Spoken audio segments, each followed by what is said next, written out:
Islam. Itu bukan milik orang Islam.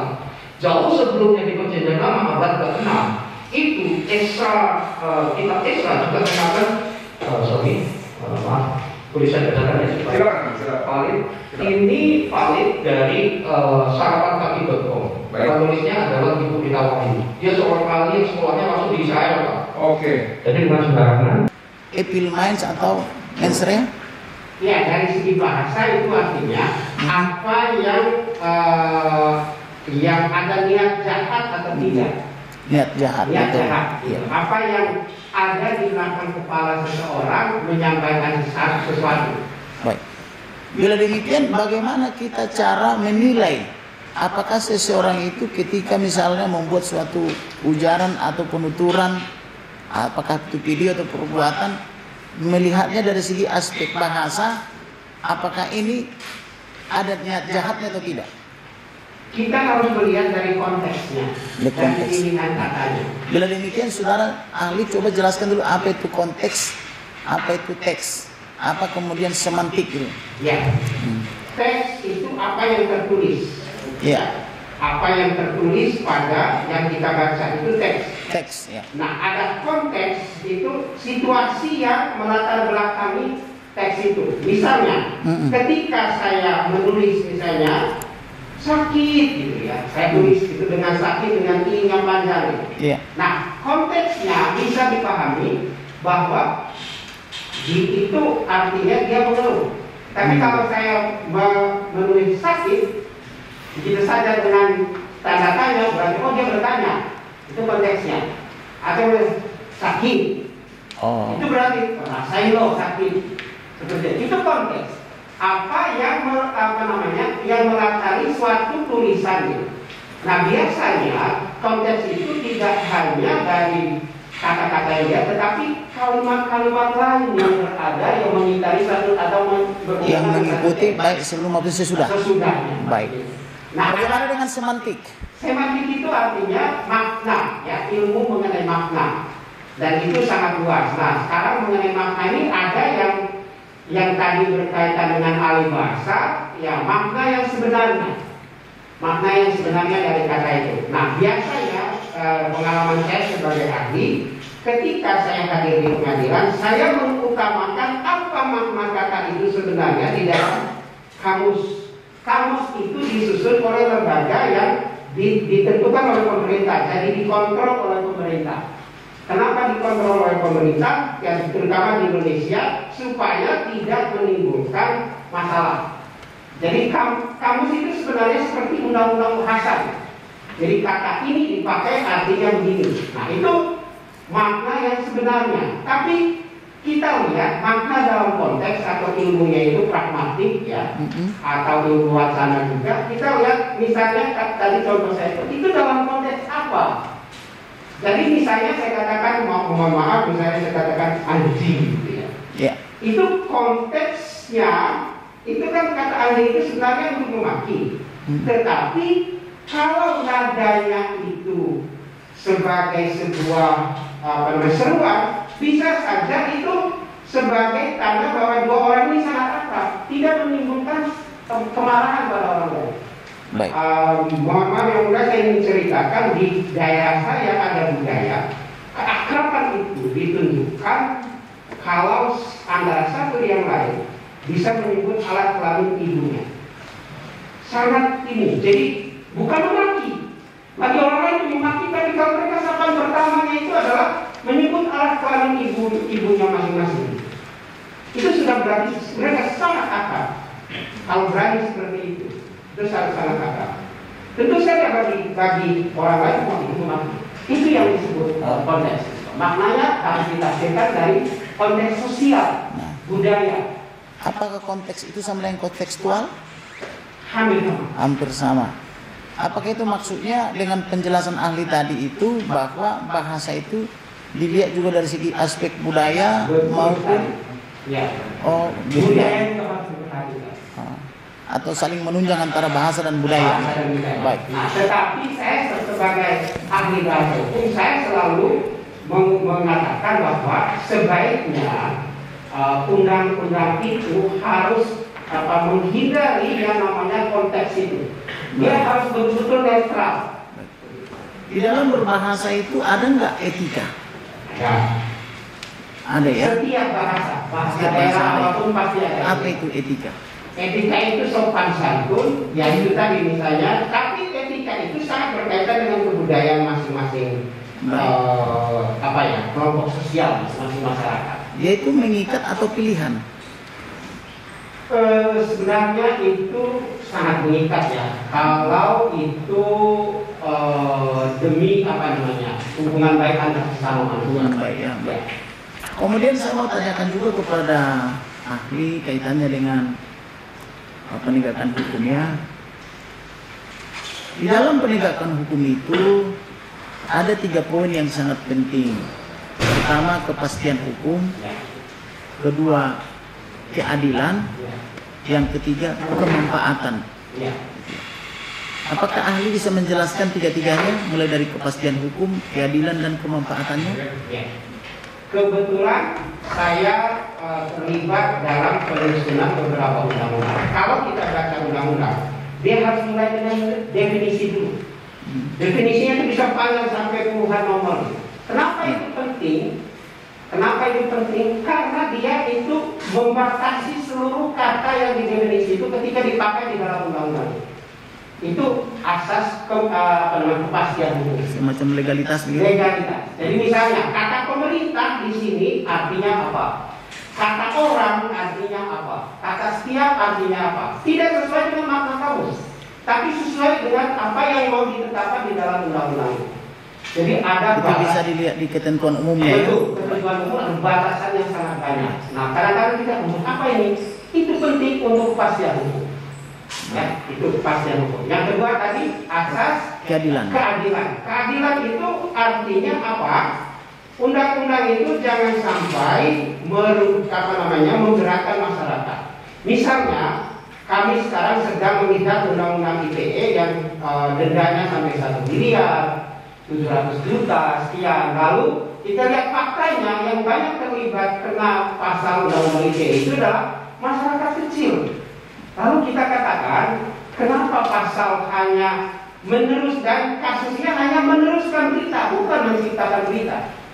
Yang membuat berita itu sebagian besar tidak kena, tapi yang meneruskan berita yang kena. Dan kebanyakan mereka tidak tahu bahwa ini bermasalah kalau meneruskan berita. Kami lalu menyampaikan bahwa hendaknya ditambahkan dengan kebiasaan meneruskan di media sosial, karena sangat gampang kita teruskan. Ternyata itu menyebabkan kena pada pasal-pasal tertentu. Nah, itu yang disebut keadilan.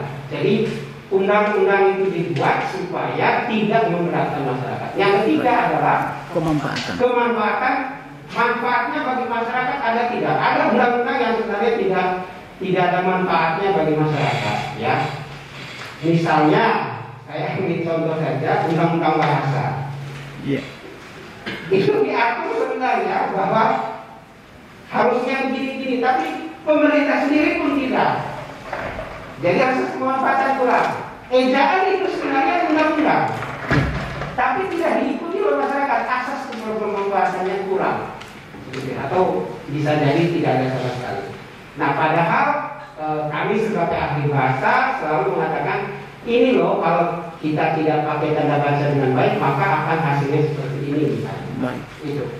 Dari tadi ahli beberapa kali menuturkan bahwa ahli terlibat dalam pembentukan beberapa undang-undang. Ya. Bisa ahli sebutkan apa saja yang yang secara penuh Undang-Undang Kehutanan tahun 98 itu saya ahli dari pihak pemerintah.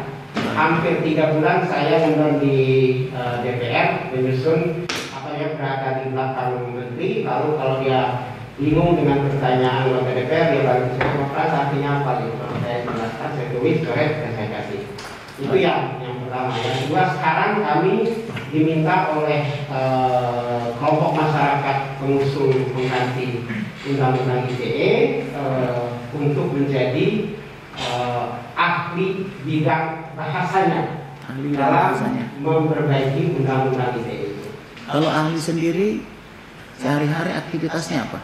Saya mengajar. Mengajar di mana? Mengajar di UI. Dengan mata kuliah? Ada mata kuliah banyak tentang bahasa semua. Bahasa semua. Menulis, tetapi yang selalu saya pasti mengajarnya adalah mata kuliah yang berkaitan dengan bahasa hukum. Namanya itu linguistik forensik. Linguistik forensik. Ya, saya sudah. Bisa ahli jelaskan apa itu linguistik forensik? Linguistik forensik itu adalah bahasa, kajian ilmu bahasa yang berkaitan dengan hukum. Jadi kita ada misalnya forensik kedokteran, forensik kebakaran, forensik psikologi forensik. Nah, kenapa saya tahu itu? Karena saya terlibat juga dalam satu mata kuliah di fakultas program studi Departemen Kriminologi yang mengajar mata kuliah yang khususnya berkaitan kriminologi forensik. Jadi saya bagian bahasanya. Baik. Saya nulis itu. Yang mulia dari saya cukup dilanjutkan oleh rekan saya. Terima kasih. Sampai dari Ya, saya lanjutkan yang mulia. Terima kasih kepada saudara ahli bahasa. Tadi saudara ahli menyampaikan bahwa riwayat sebagai ahli dulu pernah sebagai ahli pada perkara Ratna Sarumpait dan juga perkara ahli Rizik Sihab. Nah, saya mau menegaskan kepada ahli, ketika hadir sebagai ahli itu dihadirkan oleh siapa? Oleh jaksa penuntut umum atau oleh tim penasihat hukum dari kedua terdakwa tersebut? Saya sebagian besar diminta oleh tim kuasa hukum. Tim kuasa hukum ya? Ya, kenapa diminta? Karena mereka merasa ahli yang dihadirkan oleh pemerintah itu tidak memuaskan. Jadi dalam kasus Ratna Sarumpait juga sudah ada ahli bahasanya, lalu kuasa hukum mengatakan kami meminta ahli bahasa dari pihak kami.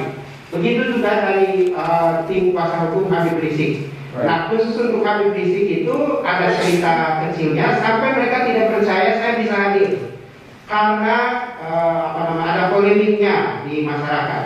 Lalu saya katakan, Pak, saya netral.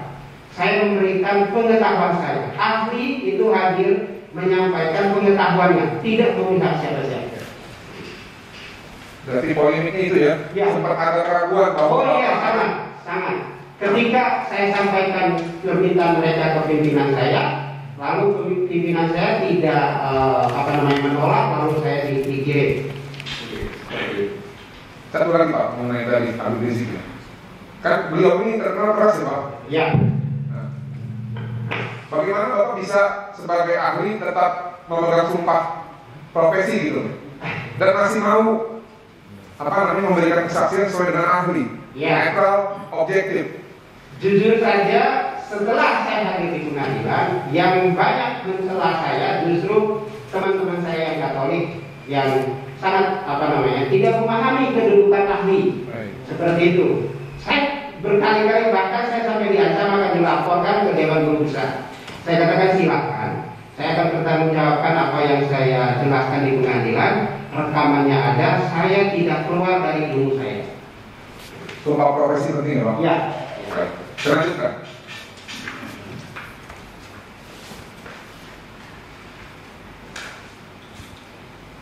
izin yang mulia, saya akan membacakan undang-undang nomor 1 tahun 1946 tentang peraturan pembidana. Ahli bahasa mau diperhatikan, saya akan bacakan satu pasal dan 2 ayat. Pasal 14 ayat 1 Undang-Undang nomor 1 tahun 1946. Barang siapa dengan menyiarkan berita atau pemberitahuan bohong dengan sengaja menerbitkan keonaran di kalangan rakyat dihukum dengan hukuman penjara setinggi-tingginya 10 tahun. Itu yang ayat 1.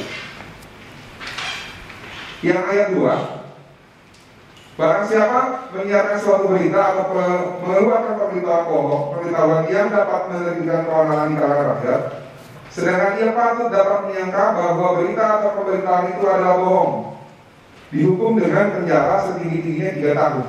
Yang saya mau tanyakan kepada ahli, menurut pandangan kami, ada implikasi ataupun kausalitas dari pasal 1 dan ayat 2, sehingga untuk memenuhi ayat 1 harus terbit keonaran.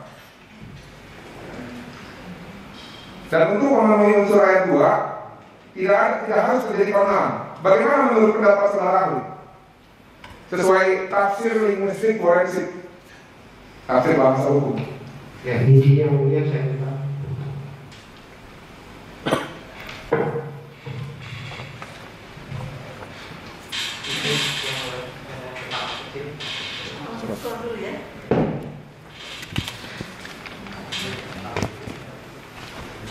Mohon pertanyaannya diulang.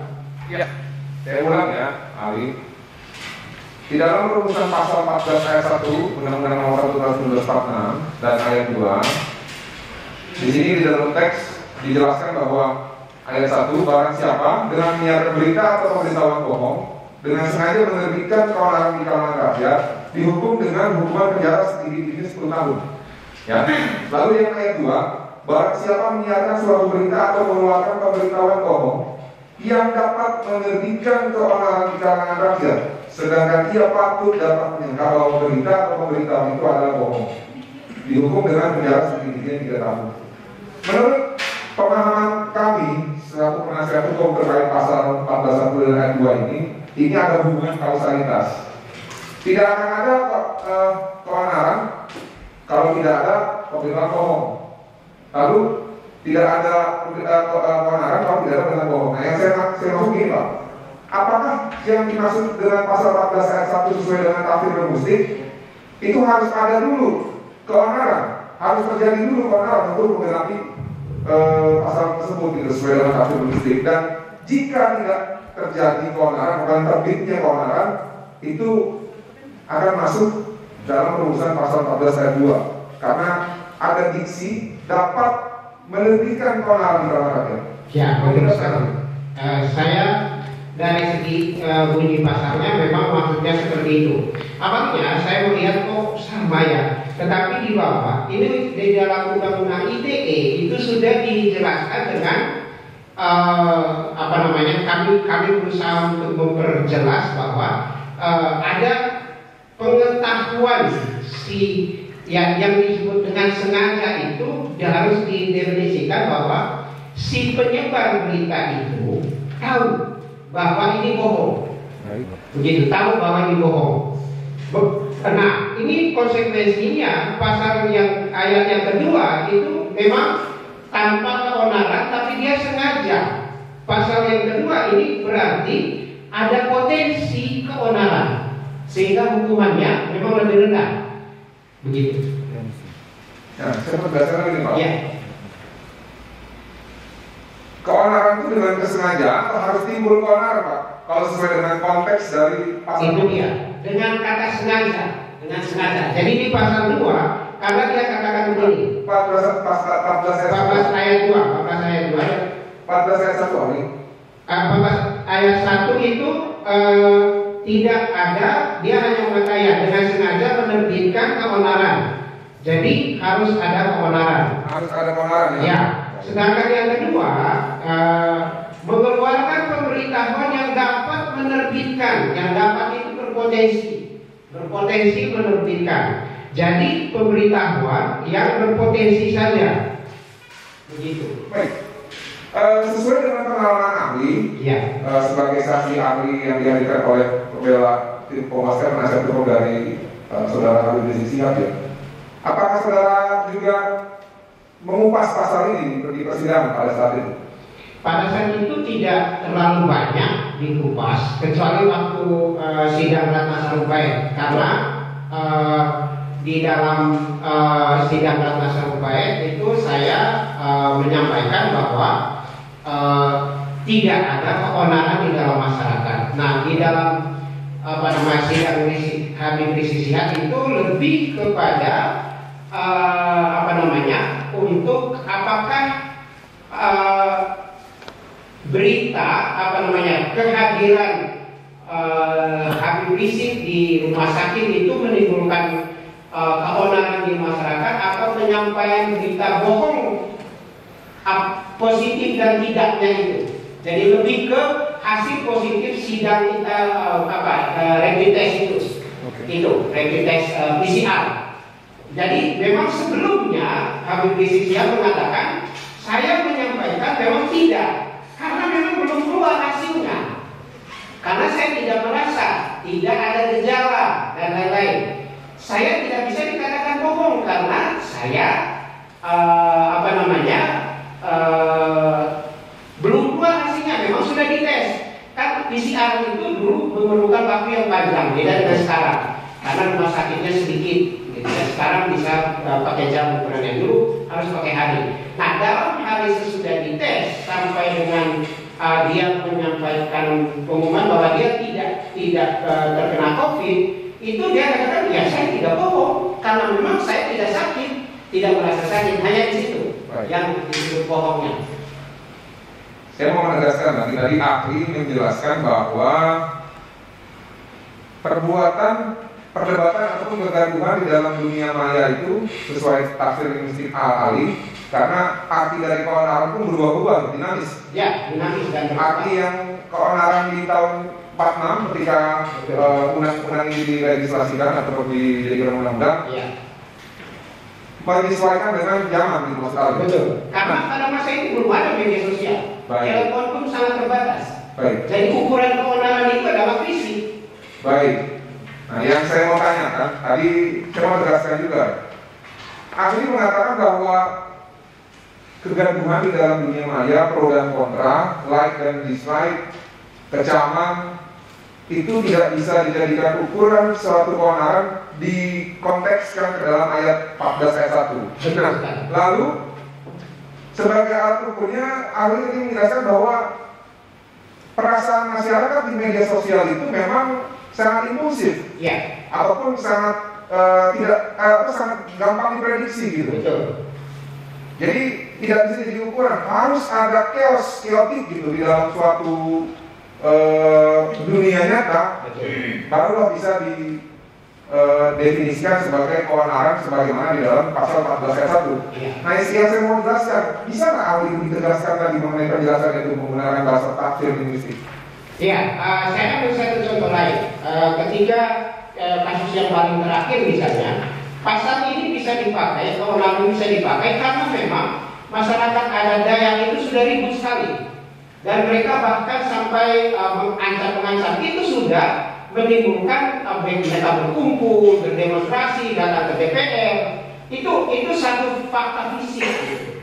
Itu baru pasal itu bisa dikenakan. Tapi kalau kontra di dalam media sosial itu tidak bisa dikenakan pasal ini. Kenapa? Karena kontra itu hal yang sangat wajar dalam dunia media kita sekarang. Tidak ada yang tidak di pro dan tidak di kontra. Kehadiran saya di sini pun pasti ada menimbulkan pro kontra. Seperti itu. Saya pertegas lagi ya. Berarti harus terjadi di dunia nyata, ya, dalam bentuk demonstrasi apapun ya, kerusakan dan lain-lain. Nah, sekarang saya mau tanya sama ahli ini. Yang dimaksud dengan keonaran di dunia nyata itu ada ukuran tidak? Ukuran level 1, level 2, level 3, level 4, level 5? Bisa dibuat, tapi sejauh ini saya tidak bisa memberikan ukuran seperti itu. Bisa saja. Harusnya itu diatur sesuai dengan misalnya kalau hanya demonstrasi pada pasalnya begini, atau kalau sampai merusak-rusak, membakar, menimbulkan kerugian yang besar, maka pasalnya begini. Baik, berarti di pasal ini tidak dijelaskan ya? Iya. Ya. Oke. Ini pertanyaan saya yang terakhir untuk ahli bahasa.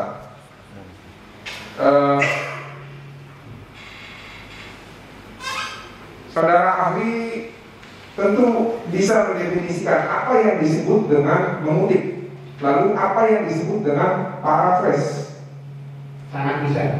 Ya, karena saya mau mencocokkan pendapat ahli dengan ahli sebelumnya yang mengatakan bahwa sebenarnya saya juga sering dengar ketika beliau menyampaikan teori, dia juga bilang ini karya buku John titik-titik lalu disampaikan. Nah, yang saya mau sampaikan ketika kita membaca sesuatu dan kita sebut sumbernya, apakah itu bisa disebut dengan mengutip? Dan apakah kalau tidak kita ganti, tapi kita hanya membaca satu ayat, contohnya seperti yang dibaca oleh terdakwa surat Al-Jin 19,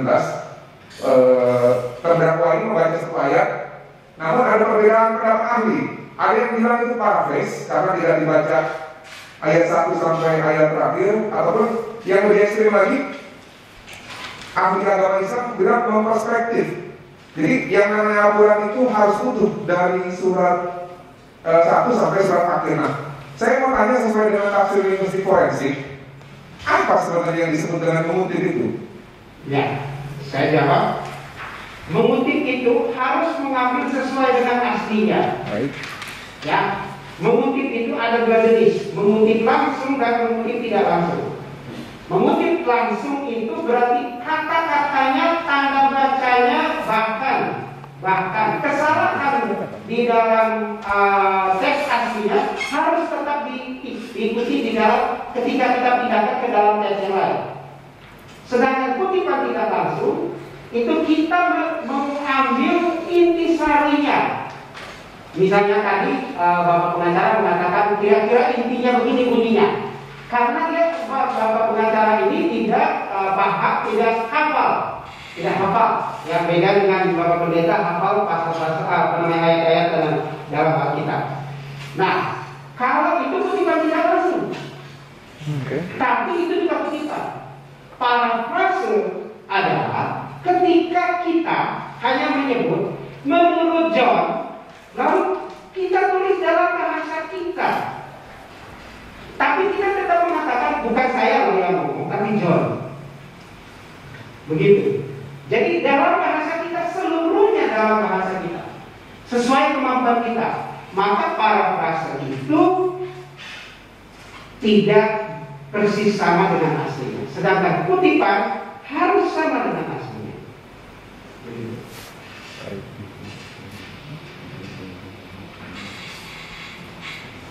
Baik, saya akan berganti kepada ahli teologi.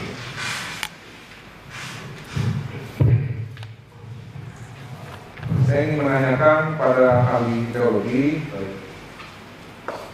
di dalam kitab yang saya yakini itu ada garis besar ajaran-ajaran ataupun yang ahli akui sebagai keahlian ahli. Itu ada ajaran, ada sejarah, ada juga nubuat, dan juga ada perintah.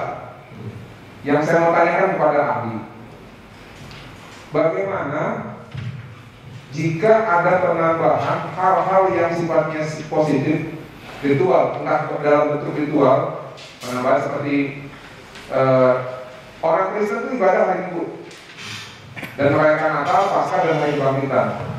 Lalu ada gereja yang menambahkan ritualnya dengan seperti contoh ya, merayakan pesta untuk hari raya panen.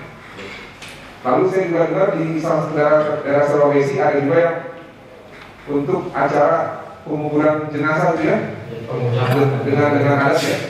Lalu ada yang menggunakan salam, itu salamnya berkah dalam. Lalu ada yang menggunakan salam yang horas.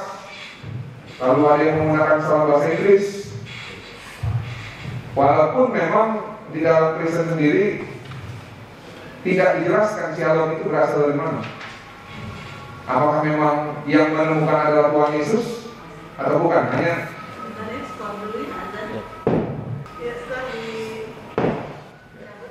silakan dijawab. Baik. Menurut pandangan ahli sesuai dengan terminologi kekristenan, tatkala ada suatu perbuatan yang ditambahkan di dalam ritual ibadah, salam ataupun salam, ya, yang tidak ada tertulis di dalam Bible. Seperti saya sampaikan bahwa di dalam gereja ada tertentu di Sumatera ada yang merayakan hari panen raya. Dalam Bible tidak ada. Lalu ada yang merayakan kematian di daerah Sulawesi. Nah itu juga nanti disesuaikan dengan kalian saudara ahli. Apakah jika penggunaan ritual ataupun mengucapkan salam yang tidak tertulis di dalam Bible, ya, itu dapat disebut dengan penyalahgunaan ataupun penodaan terhadap agama Kristen?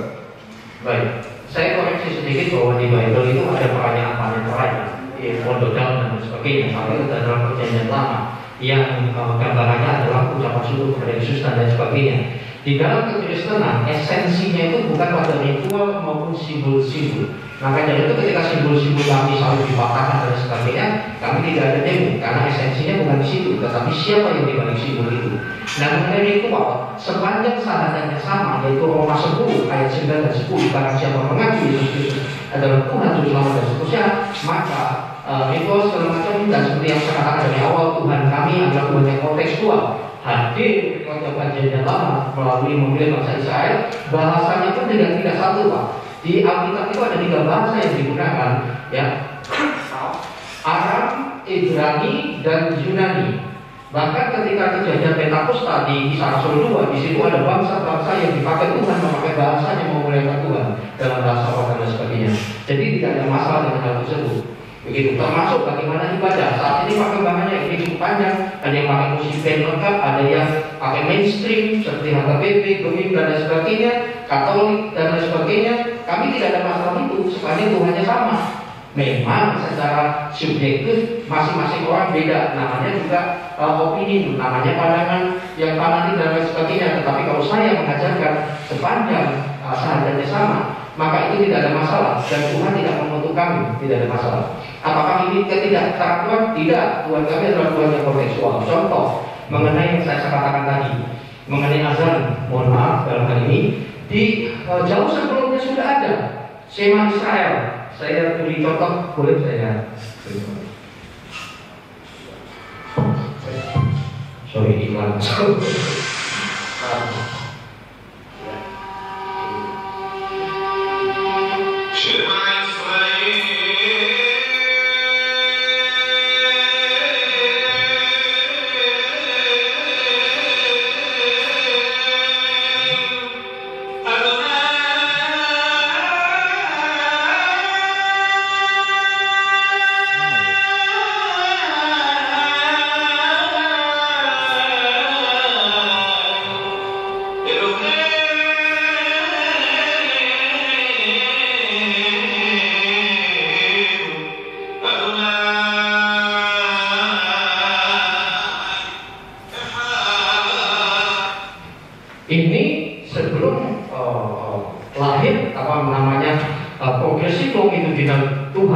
Mengenai masuk kepada kekristenan jauh sebelumnya ini Shema Israel azannya orang-orang Yahudi kala itu, dan itu jauh sebelum kelahirannya Islam. Islam lahir antara 5 abad 6 abad kemudian setelah kekristenan, seperti itu, Pak. Jadi tidak ada masalah dengan hal itu. Dan sekarang yang menarik lagi, Pak, ada yang namanya yang baru saja, dan kami tidak ada masalah. Dan di pihak di pihak Arab Saudi sana, Arab Saudi itu Arab, Pak, karena sorry. Ya, sorry. Di mana saya istirahat di sana tidak ada yang mempermasalahkan hal tersebut. Baik. Gitu. Contoh.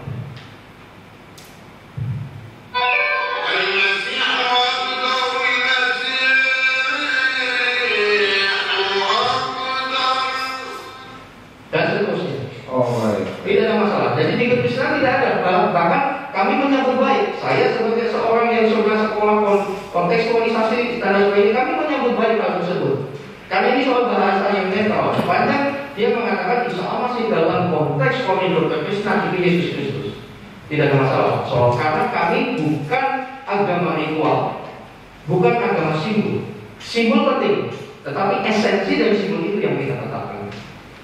Demikian. Saya tekankan, Pak, ini dari perspektif kekristenan, Ya. sesuai dengan keahlian saudara ya, bukan general ya. Iya. Oke, sesuai Kristen ya. Karena ada pendapat ahli juga yang mengatakan bahwa penggabungan atau modifikasi di luar Bible itu suatu bentuk penyalahgunaan atau penodaan. Nah, tapi kalau saya komentari, Pak, saya minta pendapat ahli saja. Berarti sesuai Kristen tadi disampaikan oleh ahli ya. Ya. Saya berdasarkan konteks sejarah kekristenan. Kalau yang mengatakan itu salah segala macam, ya saya setuju dengan Ustaz yang pakai kopi yang itu dolari kurang aduk, kopinya kurang kental. Oh iya. Mainnya kurang jauh ya, Pak. Kopinya kurang kental gitu ya. Kurang malam. Baik. Dan biasanya itu diduduk di depan meja, orang-orang akademis yang di belakang meja yang terkungkung dengan liturgi barangkali denominasinya, Pak, sehingga kurang terbuka terhadap hal-hal yang demikian. Karena Tuhan kita sangat kontekstual. Paulus ketika menginjil ke Athena, dia melihat banyak patung patung, lalu ada sebuah mesbah kosong dan tertulis kepada Allah yang tidak dikenal. Di situ dia katakan, dan kata Bismillah itu bukan milik orang Islam. Jauh sebelumnya di Perjanjian Lama abad ke-6 itu kitab Esra juga mengatakan, boleh saya bacakan ya supaya valid. Ini valid dari sarapankaki.com. Penulisnya adalah Ibu Rita Wahyu. Dia seorang ahli yang sekolahnya masuk di Israel, Pak. Oke. Jadi bukan sembarangan. Sarapankaki.com.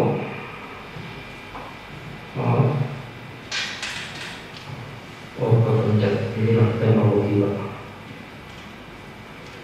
Jadi di situ mengatakan di kitab Esra bahwa Besum elah Israel. Besum elah Israel itu adalah akar kata seperti ahli bahasa katakan itu sangat tepat, bahasa itu terus berkembang saling serang menyerang. Jadi nggak bisa kita klaim ini bahasa agama saya, tidak bisa. Toh akan berkembang. Jadi kata elah artinya jadi Elohim, terus akhirnya keserap kepada bahasa Arab dan lain sebagainya, kita akan menjadi Allah.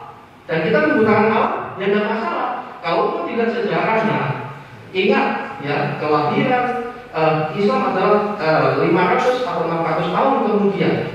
Nah sementara kata elah itu dan ada prasestinya, dunia pengetahuan dan informasi yang sejauh jempol. Silakan tanya ke Google, ada di situ prasestinya kata elah. Asal muasal dari kata Allah itu tadi, Pak. Besum elah Israel. Besum elah Israel. Israel. Iya, demikian Pak. Terus Pak, di mana Enggak jelas ya. itu terus punya cabang di mana-mana seperti itu. Biasanya namanya sama. Biasanya. Baik Pak, lalu saya mau nanya Pak, ini ada akta baptis atas nama Cornelius A. Muhammad Rosman dan Mary Watman. Ya. Tanggal 29 November. Ya, ada depan. Oh maaf. Sabtu 29 November 2014 dan Sabtu 23 sama tanggalnya. Ali boleh lihat sebentar apa?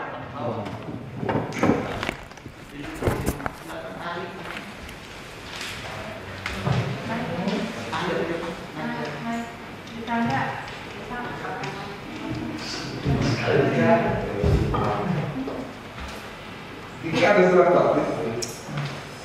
Ya. Cornelius sama Rosman dari Rosman. Betul. Apakah seperti ini surat baptis yang ada di YBI atau khususnya apa benar seperti ini? Ya betul. Betul. Nah, biasanya setiap daerah esensinya sama. Yang penting adalah nomornya lalu capnya gitu Pak. Nanti dari gereja mana kita dapat.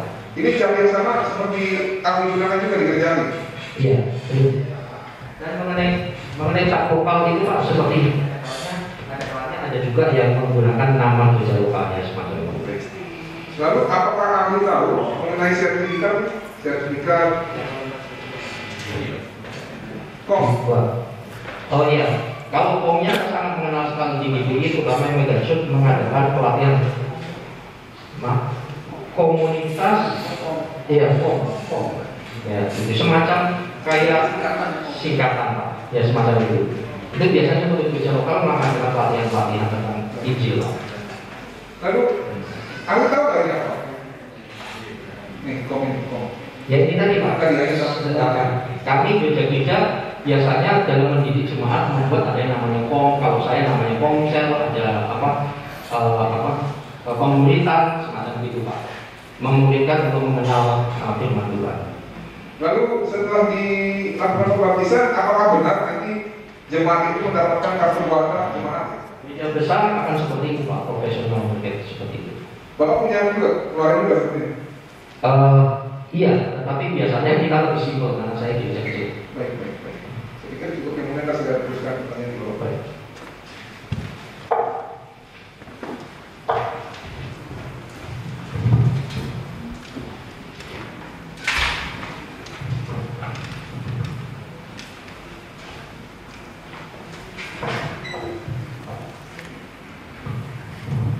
Yang saya mau tanyakan kepada ahli sesuai dengan keahlian dan juga ini ya secara pengetahuan juga, apakah memungkinkan jika sekretaris atau sekretariat gereja itu tidak mengetahui kapan anggota itu dibaptis, padahal didata gitu. Ya itu kan harusnya yang melakukan sekretaris, kalau dia nggak tahu, saya tidak tahu juga. Oke. Tapi yang saya mau tanyakan selanjutnya, dibenarkan tidak secara yang saudara ahli tahu dipahami, pemecatan anggota jemaat gereja itu secara lisan, by phone, tanpa surat? Saya rasa itu lucu, apalagi gereja yang cukup besar semacam ini. Dan secara ADRT ya tidak sesuai prosedur. Tidak prosedur. Apakah pernah dipanggil? Apa salahnya? Gitu. Nah, lalu tadi kan dia dipecat berdasarkan pemberitahuan lisan melalui telepon di 2018. Lalu sebulan kemudian timbul lagi surat tugas untuk melakukan dinas ataupun penginjilan di luar kota. Nah, yang saya mau tanyakan, apakah memang sepengetahuan ahli memang bisa menjadi seperti itu? Yang dipecat diberikan penugasan lagi atau bagaimana? Ya inilah mereka lokal ini adalah mereka tidak berjalan sesuai SOP. Tidak sesuai SOP ya? Tidak profesional, walaupun ini gereja yang harusnya profesional sebesar itu. Jadi masalahnya bukan di GPI-nya, ini personal. Begitu. Dan kalau pada akhirnya tidak mengakui segala macam, ya inilah manajemen Pontius Pilatus, cuci tangan. Oke. Lalu saya mau menanyakan kepada ahli tahu nggak mengenai yang disebut dengan persembahan kasih? Lalu apa itu perpuluhan? Lalu apa itu donasi? Ya.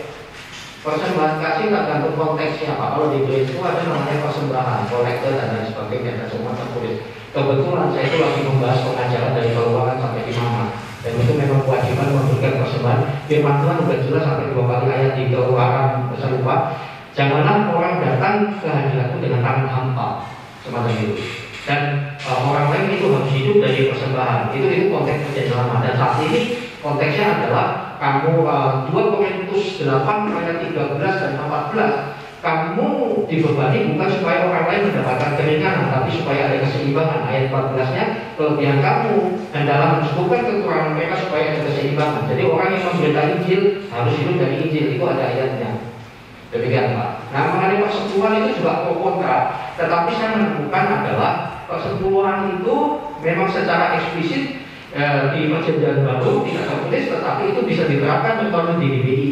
Tetapi prinsipnya adalah seperti tadi Pak, keseimbangan, karena pelayanan itu perlu operasional dan sebagainya. Kalau donasi, ya, itu adalah operasional gereja semacam itu Pak. Nah, kalau di gereja lain tidak menggunakan persepuluhan segala macam, ya itu kan soal nafsiran, tidak masalah. Tapi tetap ada persembahan, yaitu hidup untuk operasional di situ, semacam itu Pak. Nah, kemudian mengenai donasi.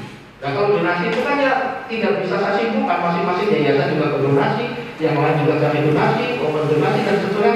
Ketika Pak Osman saya lihat ya, ketika menyampaikan tausiahnya di terus ada orang ini dan segala macam, dia sah-sah saja, tidak masalah.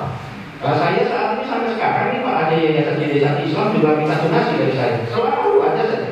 Saya nggak ngerti itu dapat dari mana. Saya sah-sah saja. Lewat sosial media itu? Lewat sosial, mau di WA saya. Undangan gitu untuk minta donasi. Ayo, assalamualaikum, ada ini, saya jawab, oh baik. Bahkan saya ingin membantu juga Pak, dan itu sah saja. Tidak dilarang ya berbuat baik ya kepada di luar agama ya. Ya, jadi orang Kristen bukan hanya untuk orang Islam. Bahwa apa siapapun juga tujuannya adalah hukum kami kasih Tuhan. Hablum minallah, hablum minanas dalam bahasa Islamnya, yaitu mengasihi Tuhan dengan segala hatimu, dan hukum yang sama mengasihi sesamamu, bukan sesama iman. Nah itulah kami tidak mengasihi kepada yang sesama iman, semua manusia. Yang berbeda itu justru kita kasih. Saya mau menanyakan kepada ahli, apakah ahli tahu bahwa seseorang yang mewakafkan dirinya ataupun menjadikan dirinya itu sebagai pelayan Tuhan, sesuai kalau saya tidak salah saya pernah baca di suku Lewi ya, jadi mereka ini kan memang disisipkan ke masing-masing suku untuk menjadi imam agama. Nah mereka ini full time untuk beribadah dan mengharapkan suku Israel yang lain untuk melakukan ibadah. Nah yang saya mau tanya kepada ahli, mereka ini dapat perpuluhan, dapat upah dari yang lain ya, yang masih melakukan kegiatan sekuler gitu. Yang saya mau tanyakan dikaitkan dengan terdakwa. Tatkala terdakwa melakukan suatu khotbah ataupun persekutuan doa ataupun pengajaran yang di live streamingkan di YouTube dan beliau ini menaruh nomor rekening dalam perspektif bahwa beliau ini adalah full timer sebagai pelayan Tuhan. Apakah bisa dikriminalisasi dalam ajaran Kristen? Apakah Pak Kosman saja lakukan? Ya? Apakah hanya Pak Kosman saja lakukan itu? Kenapa Pak Kosman dilakukan di masalah? Enggak. Saya hanya supaya bisa terang benderang ya. Nah, menurut kekristenan apakah itu bisa dikriminalisasi? Apakah itu bisa disalahkan sesuai dengan agama? Tidak ya? Sepanjang dia kan mengajak untuk dukung pelayanan saya supaya di YouTube itu kan butuh operasional Pak. Baik. Ya, di WiFi-nya kan harus nggak bisa dibayar pakai daun. Dan beliau bukan seorang punya toko dan sebagainya. Jadi itu sah-sah saja. Sepanjang yang penting nggak memalukan, gitu caranya. Dan bukan dalam rangka mencari kekayaan. Jadi itu kan akan terasa spiritnya dan lain-lain. Demikian. Baik, saya kira dari saya cukup majelis dilanjutkan oleh rekan saya. Izin saya lanjutkan yang mulia pada saudara ahli teologi, saya bertanya, coba jelaskan apa yang dimaksud dengan Trinitas. Trinitas tiga, ya ini kan itu tapi saya mau sesimpel-simpelnya. Seperti tadi, Tuhan kami Esa, Tunggal, Esa. Jadi penjelasan Trinitas dan saya tidak mau debat di sini karena ini adalah soal iman. Paling mudah memahami Tritunggal itu adalah 1 Tesalonika 5 ayat 23. Semoga roh, jiwa dan tubuhmu. Jadi sosok saya ini, ketuhanan saya itu seperti itu. Jadi ya, saya adalah satu, tetapi diri saya ini ada 3 unsur, yaitu tubuh saya, roh saya yang hubungannya dengan ilahi, lalu jiwa saya dalam psikis biasanya itu pikiran, perasaan dan kehendak. Tubuh saya bukan roh saya bukan jiwa saya. Tetapi dalam 2 hal ini ada 2 yang kekal, yaitu roh dan jiwa. Di dalam roh itu berjiwa, gitu, yaitu pikiran, perasaan dan kehendak. Demikian juga Tuhan saya semacam itu. Pada mulanya adalah firman itu bersama-sama Allah sebagai Tuhan itu ya, ialah Tuhan, lalu menjadi manusia. Manusia 100% manusia, 100% Allah. Dia itulah makamu. Kok bisa? Ya bisa. Maksudnya Tuhan yang terserah. Dia maha kuasa. Oke. Nah, ketika Yesus sudah menyelesaikan tugasnya sesuai dengan program Elohim itu programnya Tuhan, maka penyaliban dan seterusnya itu adalah gambaran dari penebusan dosa pada masa lalu. Ini akan panjang. Nah, kemudian dia mati. Nah, so itu kan saya sering diejek Tuhan untuk mati. Ya, Wahyu 1 ayat 17, 18. Lihatlah aku mati. Jadi memang benar. Tapi aku hidup kembali dan puji kerajaan maut ada padaku. Jadi mati kemanusiaannya. Siapa yang membunuh Yesus? Siapa yang mencabut? Dia menyerahkan dirinya sendiri. Gitu. Nah, kemudian ketika mati 3 hari, dia bangkit kembali. Bangkit pun ada saksinya, Maria Magdalena dan Maria yang lain. Kemudian 40 hari menunjukkan kepada banyak muridnya. Lalu pada akhirnya dia naik ke surga. Nah, ini dia banyak yang mengklaim. Ketika Yesus naik ke surga, tubuhnya diubahkan menjadi tubuh kemuliaan. Itu beda dengan kita. Mati jadi dimakan cacing. Kalau ini diubah dengan tubuh kemuliaan. Oke? Begitu naik, aku akan memberikan roh penolong yang lain. Seorang penolong itu bukan manusia, tetapi apa? Roh kebenaran yang menyertai kamu selama-lamanya. Jadi dia naik ke surga, kembali ke tahtanya, kemudian rohnya diturunkan. So itu dari dulu sampai sekarang itulah Immanuel, Allah yang menyertai kita. Itu biasanya kami. So itu kami punya Tuhan bukan hanya transenden yang jauh, tetapi imanen. Tuhan yang dekat. Nah itu adalah hukum yang sama, yang satu.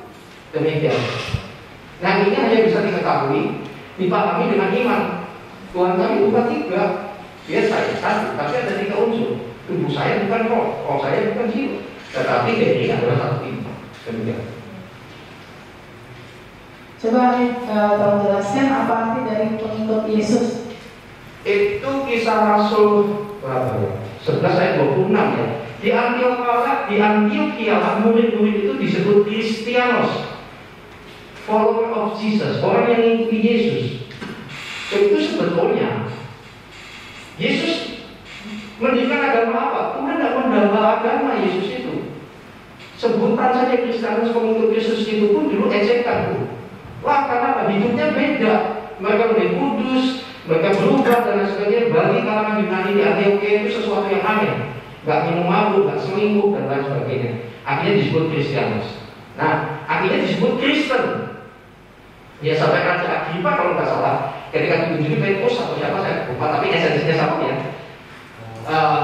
Dia mengatakan bahwa hampir saja kamu membuat aku jadi Kristianos, pengikut Yesus. Jadi seperti orang yang ikut Yesus, buktinya adalah dia buah roh. Buah roh Galatia 5:22-23, kasih, sukacita dan sejahtera dan seterusnya. Jadi ini tidak bicara tentang gereja. Gereja itu hanya lembaga legalitas. Kalau di Indonesia harus ada. Saya dan bagaimanapun juga termasuk Pak Osman ini secara lembaga administrasi dia ada di bawah sebuah gereja. Tetapi secara pekerjaan penginjilan itu adalah kewajiban seluruh umat Kristen. Demikian. Dan selanjutnya, bagaimana pendapat ahli apabila ada seseorang yang pindah keyakinan? Dari mana ke mana? Ya terserah. Ini hak asasi. Ya kalau kami nggak masalah, kami nggak ada orang pindah murtad itu, tak gebukin gitu. Terus termasuk siapa yang membuat kamu murtad dari Kristen, tak gebukin, tak ada cerita itu. Kami juga harus mengasihi, mendoakan dan seterusnya. Kalau orang tuanya menyesal, kemudian marah, dia itu normal. Saya pasti juga sakit hati kalau anak saya murtad. Tapi masalah kami adalah yang kita doakan. Tidak masalah. Itu terjadi di semua agama. Gitu. Terima kasih. Baik. Saya ingin bertanya kepada ahli bahasa hukum. Coba jelaskan apa yang dimaksud dengan asas praduga tak bersalah. Saking semangatnya ya. Dari rasa itu masih banyak pertanyaannya. Gimana sih?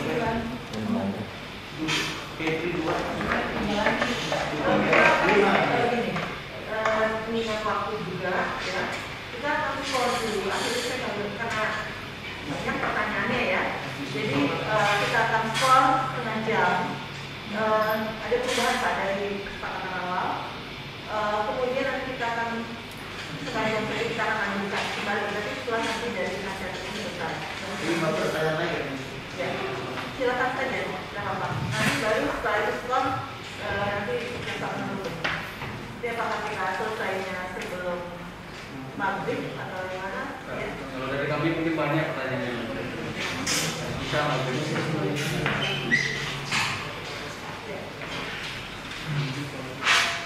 Kita selesaikan dulu satu kali.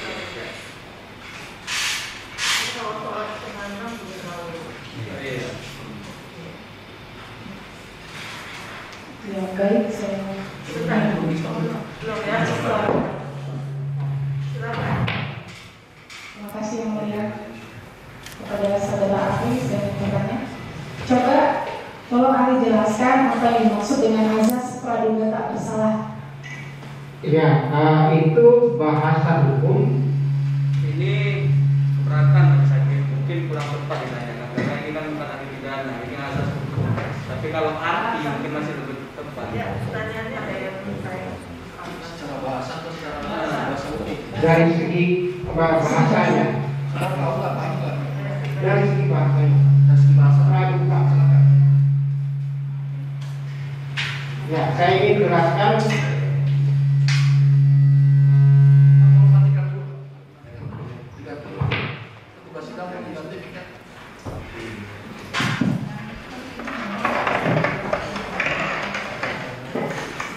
Saya ingin jelaskan dari kata asas.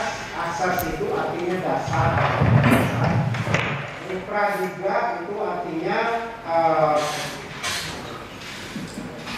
pra itu sebelum diduga. Ya, jadi sebelum diduga bersalah. Jadi asas itu bisa saja satu konvensi atau bisa saja suatu keputusan, bisa saja suatu keyakinan, ya, keyakinan bahwa praduga, ya, sebelum diduga bersalah. Itu artinya. Coba ahli tolong jelaskan apa itu hak dan apa itu kewajiban. Jika kewajiban tidak dipenuhi, apa akibatnya? Dan apakah terdakwa memiliki hak?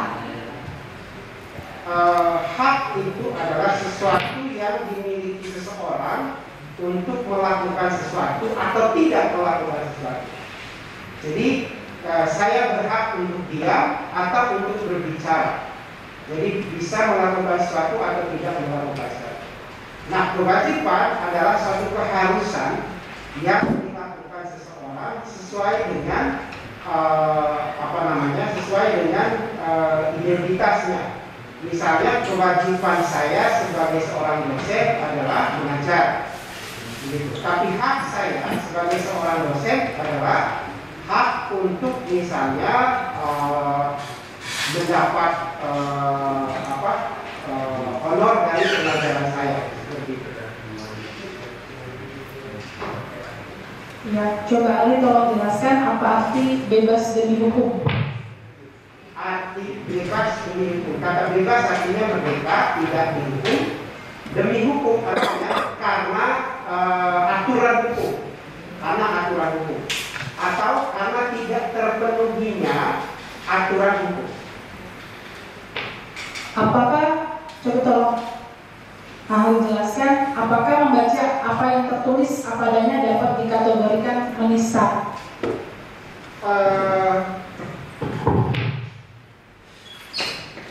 Bisa ya, bisa tidak. Jadi misalnya begini, kalau saya membaca sebuah tulisan yang saya dapat, lalu di situ orangnya, dan yang saya baca itu didengar oleh orang lain, bisa saja orang itu orang yang disebutkan di dalam yang saya baca itu akan merasa terhina. Misalnya saya mendapat WA, lalu di situ dikatakan Pak Pras melakukan korupsi. Dan kalau saya baca saja untuk diri saya sendiri itu tidak bisa. Tetapi kalau saya bacakan untuk orang lain, lalu didengar orang lain, bisa menista. Sekian dan terima kasih, saya berikan kepada rekan saya. Izin melanjutkan kepada saudara saksi ahli bahasa. Saya ingin bertanya kepada saudara ahli. Dan mungkin sedikit menyebut terkait apa yang dijelaskan oleh saudara saksi ahli Kristen yang mengatakan bahwa ada amanat agung di dalam kekristenan untuk menyampaikan yang mereka yakini itu ke seluruh bangsa. Tadi permasalahan seperti itu, baik. Saudara terdakwa ini sempat menyampaikan bahwa ada mungkin terjemahan atau memang dari suatu ayat yang menyatakan yang dianggap sedikit menyinggung yang ada di beberapa video terdakwa ini. Yang ingin saya tanyakan kepada saudara ahli, beliau ini adalah dulunya sebagai muslim, dan kemudian percaya dengan yang diyakini sekarang saudara terdakwa. Kemudian beliau mendengar ada yang mengatakan dari seberang sana bahwa disalib ada jin kafir, Nah, kemudian beliau saudara terdakwa ini mencari di Bible atau di Alkitabnya dari awal sampai akhir, ternyata tidak ada ayatnya. Namun beliau mencari lagi referensi lain, ada buku ataupun ada keterangan lain. Beliau sampaikan secara biologi bahwa bukan di Bible yang ada jin misalnya, namun di buku ini ada tertulis seperti ini gitu. Ternyata ini ada jinnya. Nah, apakah itu disebut dengan mengutip karena ada bukunya, atau itu disebut menafsirkan? Karena ada sebab, tentunya ada akibat. Beliau karena sebab yang menyampaikan bahwa katanya disalib izin, beliau counter dengan ada referensi, ternyata di sini ternyata ada keterangan jin gitu misalnya. Apakah itu dikategorikan menafsir, membaca, atau beropini, dan apakah bukunya itu dapat dipersalahkan? Karena beliau menyampaikan ada referensi bukunya. Begitu, saudara. Ya, karena dia mengambil buku, maka lalu dia bacakan, sebenarnya tidak ada salahnya. Jadi dia menyampaikan apa yang diperolehnya dari sumber lain, dari satu sumber. Lalu sumber itu dibaca, itu bukan penafsiran. Itu bukan penafsiran. Nah, tadi saya katakan penafsiran itu adalah bagaimana memaknai sesuatu teks yang tidak bisa dipahami secara mudah. Jadi misalnya ada kontroversi dari segi hal lain, maka perlu penafsiran. Tapi kalau sudah jelas, maka tidak ditafsirkan. Saya lanjutkan mungkin yang udah ke dasar dia ahli agama.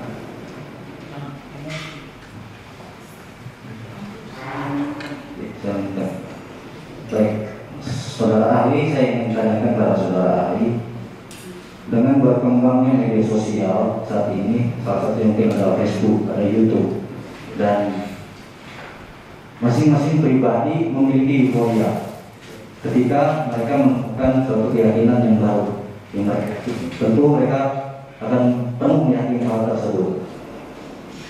Nah, ini saya tanyakan, ketika ada dari agama Kristen masuk ke Kristen, bersaksi sesuai dengan pengalamannya, apakah itu diizinkan? Dan misalnya mungkin ada ada sedikit berbagi pengalaman terkait sebelumnya. Meskipun saya sebagai penasihat hukum, saya melihat juga di kanal YouTube lain yang dari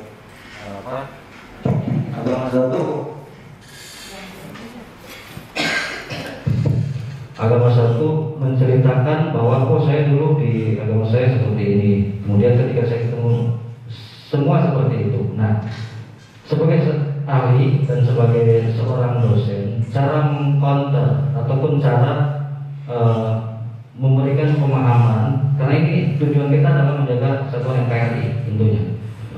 Bagaimana metode dari saudara ahli sendiri dan dari pihak gereja itu sendiri untuk mengantisipasi hal tersebut?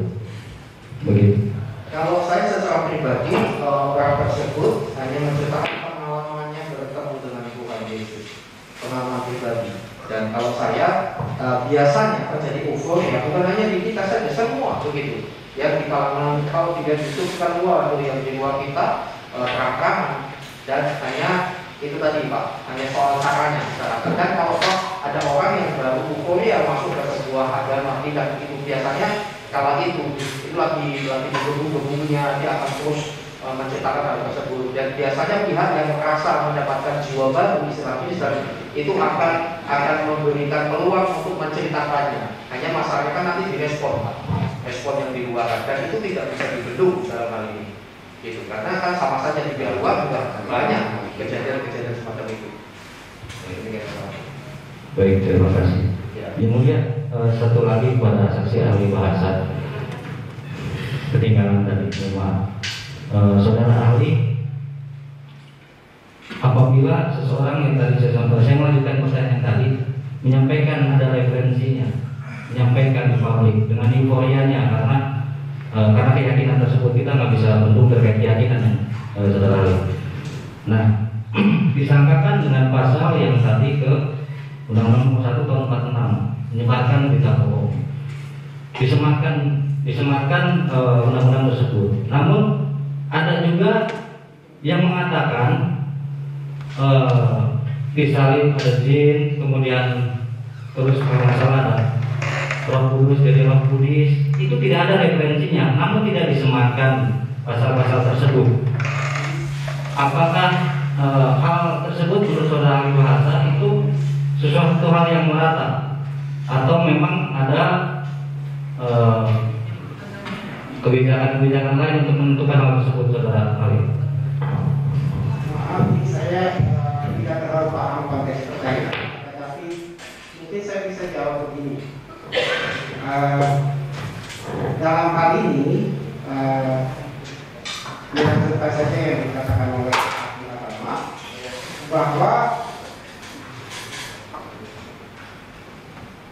menyampaikan pengalaman itu adalah sesuatu yang wajar dan tidak termasuk penghinaan atau penistaan kepada orang lain, kecuali kalau dia menyampaikan hal yang mungkin di luar pengalamannya.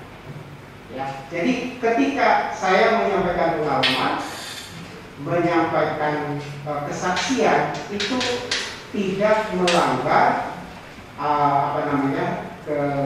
hal yang berkaitan dengan undang-undang, karena menyampaikan pengalaman itu suatu fakta, suatu hal yang dialami oleh seseorang. Nah, kecuali kalau dia mengarang pengalamannya, kalau tidak sesuai dengan kenyataannya sebenarnya, maka bisa dikatakan dia berbohong, dan bohongnya itu memfitnah orang lain. Begitu mungkin jawaban saya. Berarti selama ada referensi yang dia baca, ya, dia bisa dikatakan mengutip dan menyangkut tulisan tersebut. Betul. Selama dia membaca, menyampaikan sesuatu yang sesuai dengan sumbernya, sesuai dengan yang dia baca, itu tidak ada masalah. Karena buku yang dikutip oleh saudara terdakwa ini kan dijual di perpustakaan maupun di jual bebas di perpustakaan, dan itu kita bisa membacanya gitu. Apakah patut dipersalahkan tulisannya tersebut atau bagaimana? Karena tulisannya artinya seperti itu gitu. Ya, kalau yang dipersalahkan itu tulisannya itu bergantung pada isinya. Bisa saja satu pihak mengatakan ini salah, nah tapi pihak lain mengatakan ini benar. Apalagi kalau yang menulis itu mengatakan saya mengutip sumber, bukan karangan saya, itu tidak salah.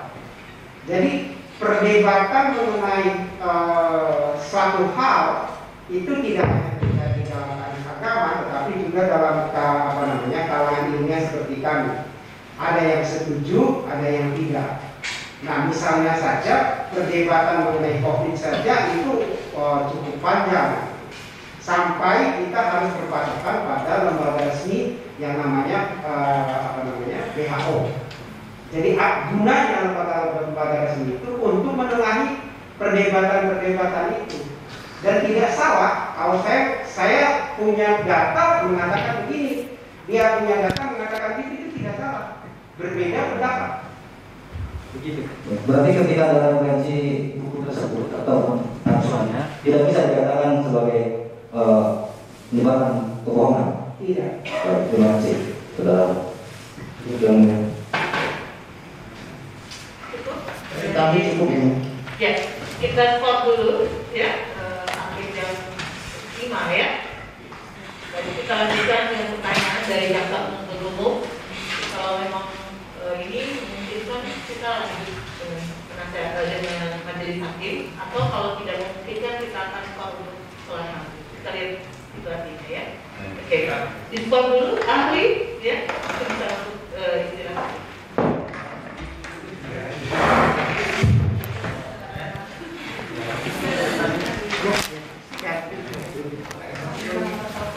Okay.